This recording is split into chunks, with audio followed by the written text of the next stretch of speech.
우리는 살면서 다양한 감정을 경험하게 됩니다. 그 중에서도 특히 화라는 감정은 누구나 한 번쯤 경험해 봤을 것입니다. 하지만 우리는 이런 의문을 가질 수 있습니다. 과연 화가 났을 때 어떻게 대처하는 것이 가장 현명할까요? 무조건 참는 것이 좋을까요? 아니면 화를 표출하는 것이 나을까요? 오늘은 화를 다스리는 방법에 대해 이야기해 보려 합니다. 특히 우리의 삶에 도움이 되는 방향으로 화를 다루는 법을 알아보겠습니다. 첫째, 화가 날 때는 잠시 그 상황에서 벗어나 보세요. 물론 이것이 근본적인 해결책은 아닙니다. 하지만 상황으로부터 잠시 거리를 두면 더 냉철하게 문제를 바라볼 수 있는 여유가 생깁니다. 화가 극에 달했을 때는 올바른 판단을 내리기가 어렵습니다. 누군가가 당신을 화나게 했다면 즉각 대응하지 말고 잠시 그 자리를 피하세요. 이렇게 시간을 가지면서 차분해지다 보면 그 상황에 어떻게 대처해야 할지 명확한 답이 보일 것입니다. 화를 내야 할지, 그냥 넘어가야 할지, 아니면 조용히 경고를 해야 할지 스스로 판단할 수 있게 됩니다. 둘째, 화는 생각보다 사소한 것임을 기억하세요. 화가 날 때는 1부터 10까지 숫자를 세어보세요. 여전히 화가 가라앉지 않는다면 20까지 세어보세요. 그러다 보면 우리가 얼마나 사소한 일에 분노했는지 깨닫게 될 것입니다. 인생에서 가장 가치 있는 것은 불필요한 분노를 조절할 줄 아는 능력입니다. 흥분하면 우리는 종종 자신을 속이게 됩니다. 평소에는 이성적이고 온화한 사람도 한번 흥분하면 이성을 잃고 공격적으로 변하기도 합니다. 친한 친구에게도 평소에는 하지 않을 말을 내뱉는 것도 이런 이유 때문입니다. 셋째, 모든 사람을 이해하려 하지 마세요. 당신이 옳을 수도 있고 서로의 의견이 다를 수도 있습니다. 사람들은 항상 우리가 원하는 대로 행동하지 않습니다. 우리의 기준에 맞지 않는 사람이 뭔가를 지적하거나 참견할 때 화가 날 수 있습니다. 하지만 우리가 아무리 화를 내도 세상이 크게 바뀌지는 않습니다. 도덕적으로 큰 문제가 아니라면 왜 저 사람은 저렇게 행동할까라고 고민하며 이해하려 애쓰지 마세요. 대신 그저 나와 다른 사람이구나라고 생각하는 여유를 가지세요. 그러면 불필요한 스트레스를 줄일 수 있습니다. 그 사람을 이해하는 것보다 자신의 마음 건강이 더 중요하니까요. 넷째, 우리는 종종 저 사람 때문에 화가 났다고 말합니다. 또는 저 사람 때문에 슬프다고 하죠. 하지만 이는 우리의 감정에 대한 주도권을 상대방에게 넘기는 것과 같습니다. 화를 내거나 슬퍼하는 것은 다른 사람이 아닌 바로 우리 자신의 선택입니다. 상대의 행동은 단지 그런 감정을 일으키는 계기일 뿐입니다. 우리는 매일 매 순간 다양한 상황과 마주하게 됩니다. 때로는 좋은 상황이고 때로는 나쁜 상황이며 가끔은 정말 끔찍한 상황일 수도 있습니다. 하지만 중요한 것은 그 상황 자체가 아니라 우리가 그 상황에 어떤 의미를 부여하느냐입니다. 다섯째, 화를 내면 무엇이 달라질지 생각해 보세요. 분명 뭔가가 마음에 들지 않아서 화가 났겠지만 과연 화를 낸다고 해서 상황이 좋아질까요? 현실적으로 생각해 보면 화를 내고 난 후 원하는 결과를 얻을 가능성은 거의 없습니다. 화가 나는 상황에서도 우리의 진정한 목표가 무엇인지 다시 한번 생각해 볼 필요가 있습니다. 지금 우리에게 나쁜 일이 일어났다면 그것을 약이라고 생각해 보세요.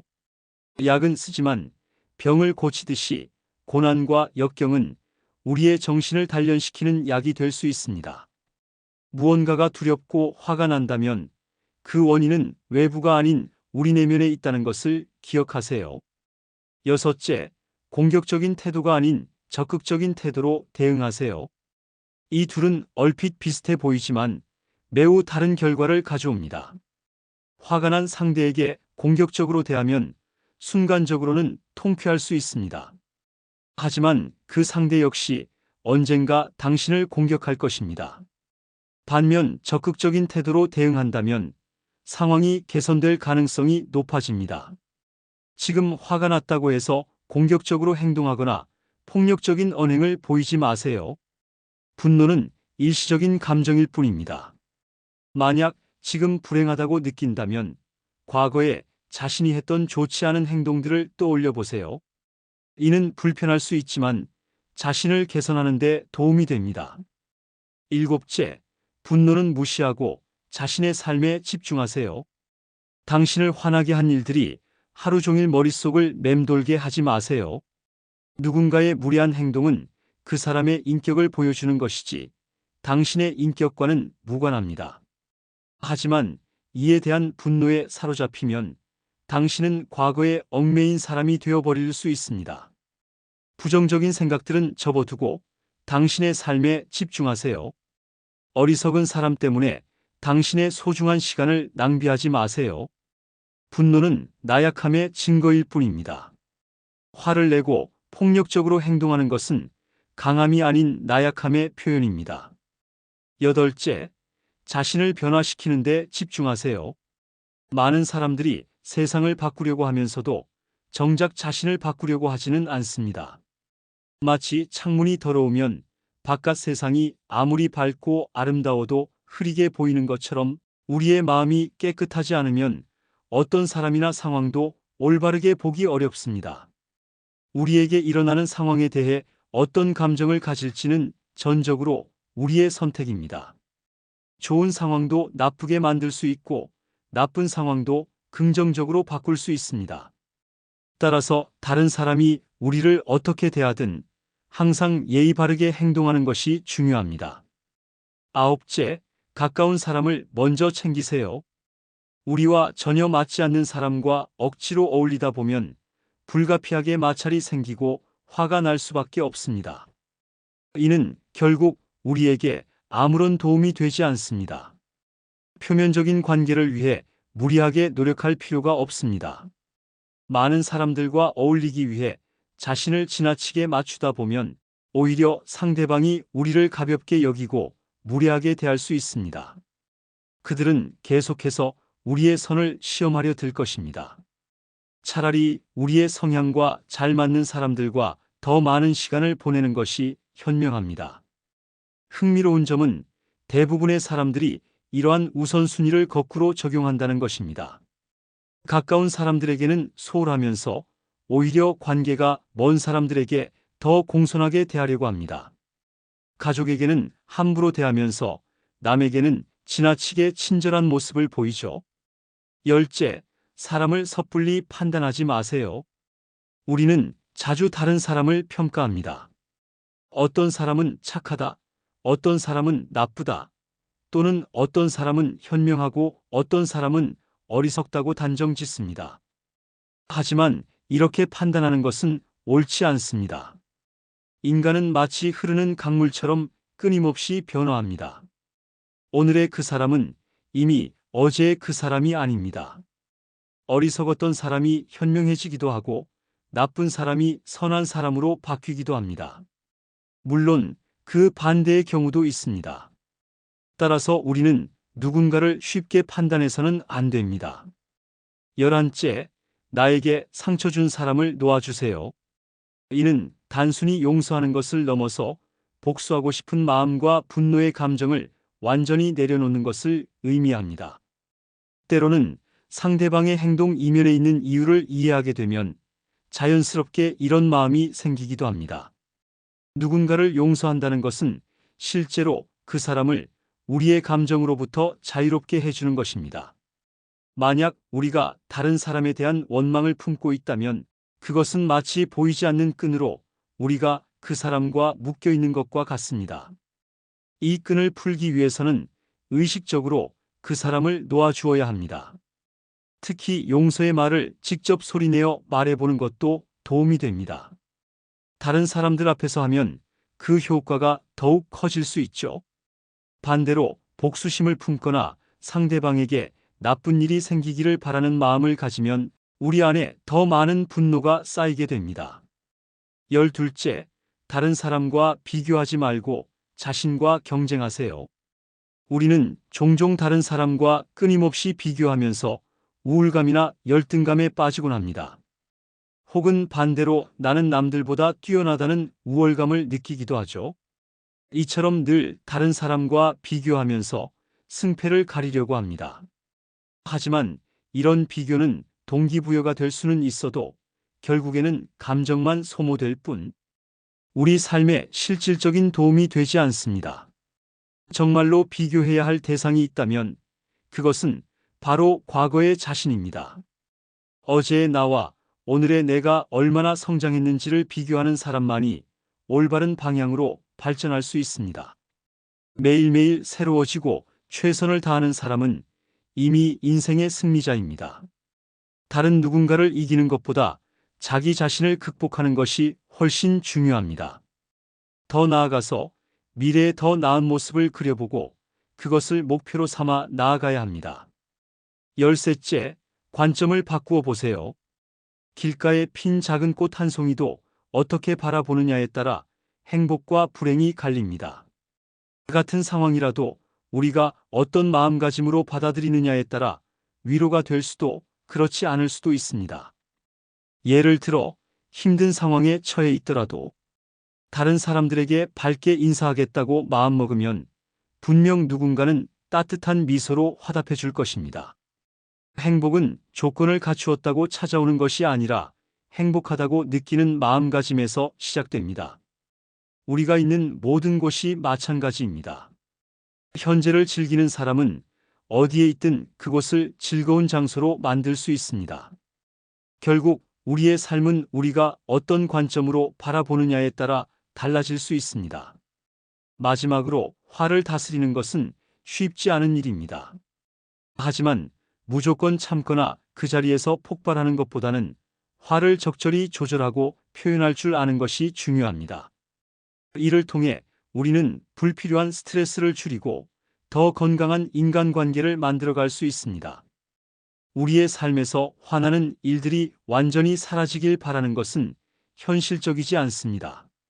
하지만 그런 상황이 찾아왔을 때 현명하게 대처할 수 있다면 그것이야말로 진정한 삶의 지혜가 아닐까요? 이러한 지혜를 통해 우리는 더 성숙하고 풍요로운 삶을 살아갈 수 있을 것입니다.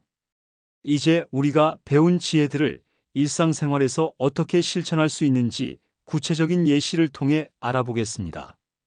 먼저 직장에서 발생할 수 있는 상황을 생각해 봅시다.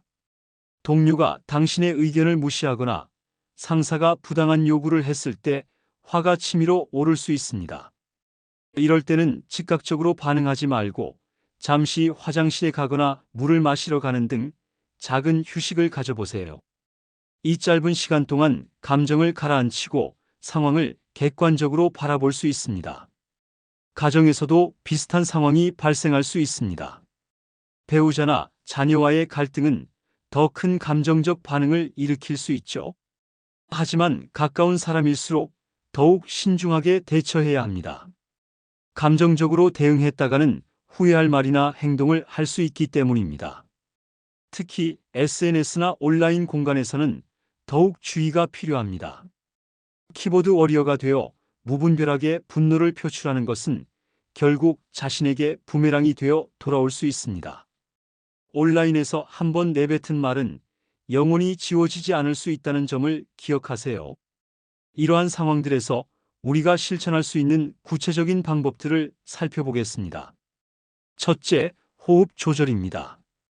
깊은 호흡을 3번에서 5번 정도 하는 것만으로도 순간적인 감정을 진정시키는 데 도움이 됩니다.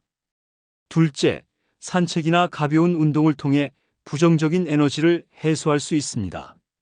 셋째, 감정 일기를 써보는 것도 좋은 방법입니다. 화가 났을 때의 감정을 글로 표현하면서 자연스럽게 감정이 정화될 수 있습니다. 넷째, 명상이나 마음 챙김 운동을 통해 평소 감정 조절 능력을 기를 수 있습니다. 이러한 방법들을 실천하면서 중요한 것은 꾸준함입니다. 하루아침에 완벽한 감정 조절은 불가능합니다. 작은 것부터 시작해서 점진적으로 발전시켜 나가는 것이 중요합니다. 실수와 실패는 당연한 과정이라고 생각하고 그것을 통해 배우는 자세를 가져야 합니다. 또한 전문가의 도움을 받는 것도 좋은 방법입니다. 상담이나 심리 치료를 통해 자신의 분노 패턴을 이해하고 더 효과적인 대처 방법을 배울 수 있습니다. 이는 결코 부끄러운 일이 아니며 오히려 자신을 위한 현명한 투자라고 할 수 있습니다. 이제 화를 다스리는 더 심화된 방법들에 대해 이야기해 보겠습니다. 먼저 감정일지 작성법에 대해 자세히 알아보겠습니다. 감정일지는 단순히 그날의 감정을 기록하는 것이 아닙니다. 구체적으로 언제, 어디서, 어떤 상황에서 화가 났는지, 그때 드는 생각은 무엇이었는지, 신체적으로는 어떤 반응이 있었는지를 상세히 기록합니다. 이를 통해 자신의 분노 패턴을 파악할 수 있습니다. 예를 들어, 오늘 회의 중에 내 의견이 무시되었을 때 화가 났다. 가슴이 뜨거워지고 손이 떨렸다. 내가 무능해 보일까봐 두려웠다와 같이 구체적으로 기록하는 것입니다. 이런 기록을 통해 우리는 화가 나는 상황의 패턴과 그 이면의 감정을 이해할 수 있습니다.